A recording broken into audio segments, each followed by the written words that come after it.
છેલ્લા ઘણા સમયથી એઆઈની બહુ ચર્ચા થતી હતી, આર્ટિફિશિયલ ઇન્ટેલિજન્સ, કે એઆઈ જ છે તે આપણું આખું મોટાભાગનું કામકાજ સંભાળી લેશે વગેરે વગેરે બધું. હવે એઆઈમાં જે તે અમેરિકા પોતાને ટોપ માનતું હતું કે એમનું જે એઆઈ છે એ સૌથી સ્માર્ટ છે. પણ હવે ચીનનું છે ને ડીપસીક કરીને એઆઈ આવી ગયું. એના લીધે આખા વર્લ્ડ માર્કેટમાં જેટલા બી ટેકનોલોજી શેર હતા એ બધા હવે પડી રહ્યા છે, કેમ કે એમનું એઆઈ કે જે બહુ સારું છે. હવે એના જ લીધે શું થયું, ગઈકાલે રાતના અમેરિકામાં જે નાસ્દાક ઇન્ડેક્સ છે એ લોકોનું ટેકનોલોજીનું, એ 3.07% ઘટી ગયું એક જ દિવસમાં. S&P 500 ઇન્ડેક્સ બી 8.46% ઘટ્યો, પણ ડાઉ જોન્સ 0.65% પ્લસમાં હતો. યુરોપમાં બી મોટાભાગના માર્કેટ ઘટ્યા જ હતા. હવે આજે એશિયામાં છે ને મોટાભાગના બંધ છે, પણ જે ખુલ્લા છે એમાં જપાન ખાલી માઇનસમાં છે, સિંગાપુર અને હોંગકોંગ પ્લસમાં છે. અને આપણું ગિફ્ટ નિફ્ટી પણ અત્યારે 8 વાગ્યા સુધીમાં 0.50% પ્લસમાં છે. એટલે આજે હોપ કરીએ કે સેન્સેક્સ નિફ્ટી પ્લસમાં ખુલે, પણ આ અમેરિકાના માઇનસમાં છે એટલે પાછું આપણને ટેન્શન થાય. અને હમણાં શું આઈટી શેરથી બચીને જ રહેજો, કારણ કે આ ચીનનું એઆઈ ખબર નહીં હવે કેટલું ઇમ્પેક્ટ પાડે છે.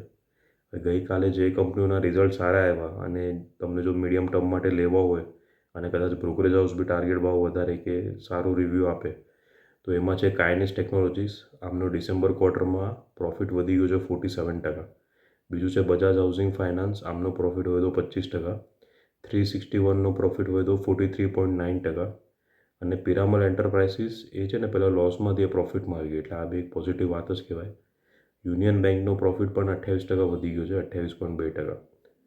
પણ જે કંપનીઓના શેરથી બચીને રહેવું પડશે એમાં છે ટાટા સ્ટીલ. એમનો પ્રોફિટ ઘટી ગયો છે 43%. આનો ટાર્ગેટ ભાવ ઘટી શકે, ઘણા બધા બ્રોકરેજ હાઉસ આમને કવરેજ કરે છે આમના શેરનું. આ સિવાય કોલ ઇન્ડિયાનો પ્રોફિટ 17.5% ઘટ્યો છે. ઇન્દ્રપ્રસ્થ ગેસનો 33.7% ઘટી ગયો. પ્રતાપ સ્નેક્સ જે પ્રોફિટમાંથી એ લોસમાં આવી ગઈ. અને મહારાષ્ટ્ર સીમલેસનો પ્રોફિટ પણ 32.6% ઘટી ગયો છે. હવે આજે જે શેર ભાવ વધશે એ નક્કી જ લાગે. એમાં છે આજે તાતા પાવરનો. એમનો શેર ભાવ એટલે વધશે કારણ કે એમની એક સબસિડિયરી હતી ટીપી પાવર. આમને 455 કરોડનો ઓર્ડર મળ્યો છે Maharashtra state power generation company પાસેથી.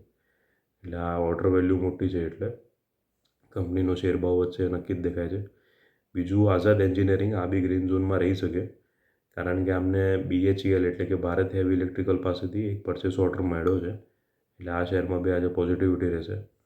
બીજું જો સ્ટોક મુવમેન્ટથી કમાવવું હોય તો આજે જે ઇમ્પોર્ટન્ટ રિઝલ્ટની વાત કરીએ તો આજે છે Mahindra and Mahindra financial services, Bajaj auto, Hyundai, Indian oil, BHEL, Suzlon energy, TVS motor, UTI AMC, star health, SBI cards, REITs, Piramal pharma, Hindustan zinc, JSW energy, JSW infrastructure, Colgate, Exide industries, CSB bank અને GMR એરપોર્ટ્સ. આ બધાના જે result છે, સુઝલોન તો પહેલાં intraday ટ્રેડરનો favourite જ હતો, એટલે ધ્યાન રાખજો આમાંથી મૂવમેન્ટમાં તમારે કંઈક ટ્રેડિંગ કરવું હોય તો. અને આવતીકાલથી છે ને મેઇન બોર્ડમાં ડૉક્ટર અગ્રવાલ હેલ્થ કેરનું IPOનું સબસ્ક્રિપ્શન ચાલુ થશે, તો એનો ડિટેલમાં વિડીયો બી હું આજે બપોરે આ ચેનલમાં અપલોડ કરી દઈશ, એ બી ધ્યાન રાખજો.